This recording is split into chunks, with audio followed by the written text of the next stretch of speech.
प्रणाम स्टूडेंट। बेटा आज हमारा सेकंड चैप्टर जो है वो है द साउंड ऑफ म्यूज़िक, यानी म्यूज़िक की आवाज़, संगीत की आवाज़। ये जो चैप्टर हमारा है ये 2 पार्ट्स में, it is divided into 2 parts. First part is about Evelyn Glennie who listen sound without hearing it, जो बिना सुने साउंड को मतलब समझ सकती थी, सुन सकती थी। और सेकंड पार्ट जो है वो बिस्मिल्लाह खान के बारे में है। तो ये दो जो शख्सियत है, ये जो 2 पर्सनैलिटी हैं इस चैप्टर में, किस तरह से इन दोनों पर्सनैलिटीज़ ने अपने नाम, अपने लिए इतना फेम सब हासिल किया, इतने सारे अवार्ड्स अपने नाम किए और किन किन तकलीफ़ों से इन्हें गुज़रना पड़ा, किस तरह से ये इन लोगों ने अपने लाइफ को स्ट्रगल किया, ये सब कुछ हम लोग इस चैप्टर में पढ़ेंगे। So now we are starting the first part. First part is Evelyn Glennie listened to sound without hearing it. Evelyn Glennie जो थी वो साउंड, आवाज़ को बिना सुने ही वो सुन सकती थी। लिसन मतलब भी सुनना होता है और हियरिंग मतलब भी सुनना ही होता है। Before you read, God may have taken her hearing, but He has given her back something extraordinary. What we hear, she feels far more deeply than any of us. That is why she expresses music so beautifully. तो यहाँ पे Evelyn ग्लैनी के बारे में बताया गया है कि भगवान ने उसकी सुनने की जो कैपेसिटी है, सुनने की जो क्षमता है वो छीन ली है, वो ले ली है, लेकिन इसके बदले में उन्होंने उसे कुछ एक्स्ट्रा ऑर्डिनरी मतलब कुछ अद्भुत दिया है। जो चीज़ें हम सुन सकते हैं उसे वो फील करती है, भले वो सुन नहीं सकती है लेकिन वो उसे फील कर सकती है। Far more deeply than any of us, हमसे कहीं ज़्यादा गहराई से चीज़ें हम जब किसी की बात सुनते हैं, हम उसे जितनी अच्छे तरीके से हम उसे फील नहीं कर सकते, बिना सुने वो उससे कहीं ज़्यादा गहराई से वो उसे फील कर सकती है। That is why she expresses music so beautifully, और यही कारण है कि वो म्यूज़िक को इतने सुंदर तरीके से लोगों के सामने एक्सप्रेस करती है, बताती है, मतलब दिखा सकती है। कहते हैं ना कि हमें जिस चीज़ में इंटरेस्ट होता है और जो चीज़ हम लगन के साथ बहुत ही मतलब दिल से जो चीज़ हम करते हैं वो सामने आती है और वो मेहनत हमारी नज़र आती है, और वो चीज़ कहीं ज़्यादा, अगर हम दबाव में आके कोई चीज़ करते हैं तो वो उतना अच्छा नहीं होता है जितना हम अपने दिल से किया हुआ, जिस चीज़ में हमें हमारी खुशी है, जिस चीज़ में हमारी डेडिकेशन है, वो चीज़ अगर हम करें तो वो ज़्यादा अच्छे से होती है। Read the following account of a person who fought against a physical disability and made her life a success story. अब इस चैप्टर में हम लोग एक ऐसे पर्सन के बारे में पढ़ेंगे, यानी एवलिन ग्लैनी के बारे में पढ़ेंगे जो अपनी फ़िज़िकल डिसेबिलिटी हम किसे कहते हैं, जो शारीरिक कमियां होती हैं। जैसे कुछ लोगों के हाथ सही नहीं होते हैं, कुछ पैरों से अपाहिज होते हैं, कुछ सुन नहीं सकते, कुछ बोल नहीं सकते, कुछ देख नहीं सकते हैं। तो इस तरह की जो फ़िज़िकल डिसेबिलिटी है, तो किस तरह से वो जो है इससे जूझते हुए, लड़ते हुए अपनी एक सक्सेस स्टोरी बनाती है, अपनी लाइफ को एक मतलब अपने जीवन को एक सक्सेसफुल जीवन के रूप में वो सामने लाती है। स्टार्ट करते हैं हमारा फर्स्ट पैराग्राफ हमारा यहाँ से स्टार्ट हो रहा है।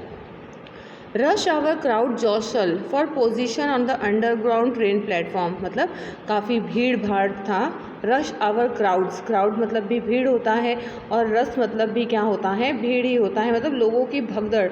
जॉशल मतलब होता है जो एक दूसरे को धक्का देते हुए, क्योंकि भीड़ भाड़ वाला समय था, लोग एक दूसरे को धक्का देते हुए। अंडरग्राउंड ट्रेन प्लेटफॉर्म कहाँ था, अंडरग्राउंड, नीचे की तरफ, नीचे की साइड था। तो वहाँ पर लोग जो है अपनी जगह लेने के लिए एक दूसरे को धक्का देते हुए आगे बढ़ रहे थे। A slight girl looking younger than her 17 years, एक दुबली पतली सी लड़की जो 17 साल की थी लेकिन उससे कहीं कम नज़र आ रही थी। वॉज नर्वस येट एक्साइटेड, थोड़ी घबराई हुई थी लेकिन फिर भी उसके अंदर एक्साइटमेंट था। As she felt the vibration of the approaching train, जैसे जैसे ट्रेन उसके पास आ रही थी उसे आवाज़ नहीं सुनाई दे रही थी, लेकिन आती हुई ट्रेन की जो वाइब्रेशन थी, जो कंपन थी, उसे वो फील कर रही थी। और ट्रेन जैसे जैसे पास आ रही थी वैसे वैसे वो थोड़ी नर्वस भी थी और साथ ही साथ एक्साइटेड भी थी। It was her first day at the prestigious Royal Academy of Music in London, and daunting enough for any teenagers fresh from a Scottish farm. But this aspiring musician faced तो यहाँ पे ये बताया जा रहा है कि ये उसका फर्स्ट डे था। कहाँ पर? प्रेस्टीजियस रॉयल एकेडमी में, लंदन में आया हुआ है ये म्यूज़िक, जहाँ पर म्यूज़िक सिखाया जाता है और बहुत ही फेमस है काफ़ी, मतलब वहाँ से बहुत अच्छे म्यूजिशियंस भी निकले हैं। तो यहाँ पर लंदन के prestigious royal academy of music में उसका फर्स्ट डे था। एंड डाउटिंग इनफ, डाउटिंग मतलब क्या होता है कि आप कोई भी, जैसे कि आप मतलब आप सुन नहीं सक रहे हो, आपके लिए एक बहुत बड़ा चैलेंज है म्यूज़िक को सीखना। अगर आप सुन नहीं पा रहे हो तो आपके लिए बहुत बड़ा चैलेंज होता है कि आप बिना सुने किस तरह से आप म्यूज़िक को सीखोगे। किसी भी टीनेजर्स के लिए जो स्कॉटिश फॉर्म से आया हुआ है, मतलब जहाँ पे उसे स्कॉटिश लैंग्वेज वो बोल रही होती है, वहाँ से आया हुआ किसी भी टीनेजर्स के लिए ये एक बहुत ही मतलब थोड़ा बड़ा चैलेंज था, थोड़ा डर था। But this aspiring musician faced, लेकिन ये जो है एस्पायरिंग मतलब क्या होता है? जो आगे बढ़ता है, जो मतलब हर चुनौतियों का सामना करता है। सेकेंड देखो, but this aspiring musician faced Evelyn Glennie's loss of hearing had been gradual. अब यहाँ पे ऊपर मीनिंग भी दी गई है, जैसे डाउटिंग का मीनिंग है फ्राइटनिंग अ बिगर चैलेंज देन मोस्ट, मतलब किसी भी बड़े चुनौती से थोड़ा घबराना। शी वॉज प्रोफाउंडली डेफ, अब ये पता ही था कि वो जो है लगभग पूरी तरह से बहरी हो चुकी थी। स्लाइड मतलब होता है स्मॉल एंड थिन, जॉसल मतलब होता है पुश रफली। आगे देखो, Evelyn Glennie's loss of hearing had been gradual, gradual मतलब होता है धीरे धीरे, मतलब वो अचानक से बहरी नहीं हुई, ना तो वो बचपन से बहरी थी, उसका जो ये बहरापन था वो धीरे धीरे हुआ। Her mother remembers noticing something was wrong when the 8-year-old Evelyn was waiting to play the piano. तो उसकी माँ ने ये कब नोटिस किया? जब 8 साल की एवलिन जो है वो पियानो बजाने के लिए अपने टर्न का वेट कर रही थी, तब उसकी माँ को लगा कि कुछ गलत है, कुछ गलत हो रहा है। They called her name and she didn't move, क्योंकि पियानो बजाने के लिए सामने वाले ने उसका एवलिन का नाम बुलाया, बट एवलिन जो है बिल्कुल हिली नहीं, कोई रिस्पॉन्स नहीं दिया उसने। I suddenly realized he hadn't heard, says Isabel Glennie. Isabel Glennie is the name of Evelyn Glennie's mother. तो Isabel Glennie कहती हैं कि जब उसका नाम बुलाया गया तो उसने कोई मूवमेंट नहीं किया, तो तुरंत उसे रियलाइज़ हुआ कि इसने सुना नहीं है। For quite a while, Evelyn managed to conceal her growing deafness from friends and teachers.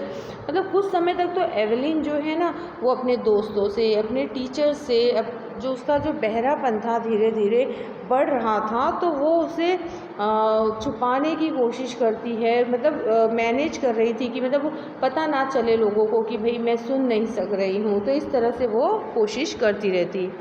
But by the time she was 11 her marks had deteriorated.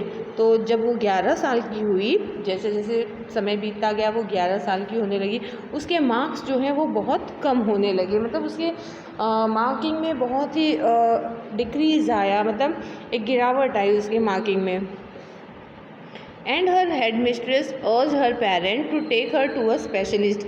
तब उसकी हेड मिस्ट्रेस जो थी, जो मेन थी, वो उसके पेरेंट्स से रिक्वेस्ट करती है कि वो उसे म्यूज़ियम मतलब स्पेशलिस्ट के पास ले जाएं, क्योंकि 8 साल की उम्र में जब उसकी माँ ने फर्स्ट टाइम नोटिस किया कि ये सुन नहीं रही है, लेकिन एवलिन ग्लैनी जो है वो अपने फ्रेंड से, अपने टीचर से इस बात को थोड़ा छुपाने की कोशिश कर रही थी, मतलब वो उनको ये नहीं जताना चाहती थी कि वो सुन नहीं पा रही है।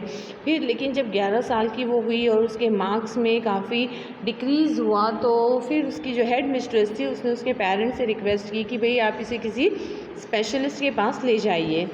It was then discovered that her hearing was severely impaired. उस समय जब उसे लेकर जाया गया, कहाँ पर? स्पेशलिस्ट के पास ले जाया गया, तब वहाँ पर उन्हें ये बात की जानकारी हुई कि उसकी जो सुनने की जो कैपेसिटी थी वो धीरे बहुत ज़्यादा क्या हो गई थी, कमज़ोर हो गई थी।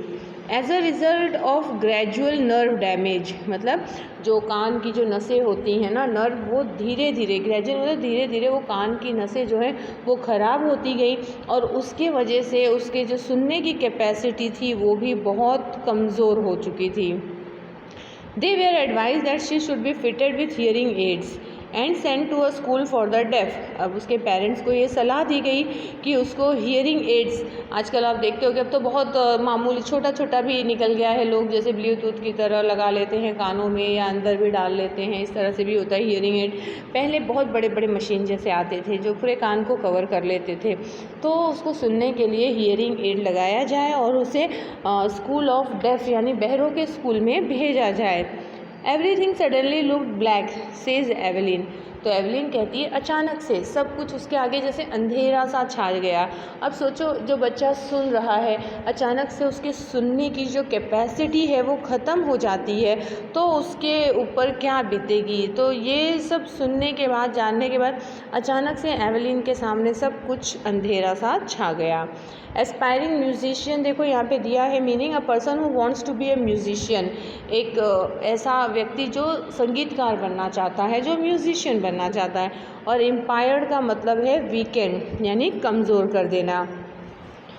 तो यहाँ पर हम हमारा ये फर्स्ट पार्ट जो है इसका ख़त्म करते हैं। आगे का जो एवेलिन ग्लैनी का जो चैप्टर है यानी जो पार्ट है वो हम अपने नेक्स्ट वीडियो में लेंगे। ओके, प्रणाम स्टूडेंट।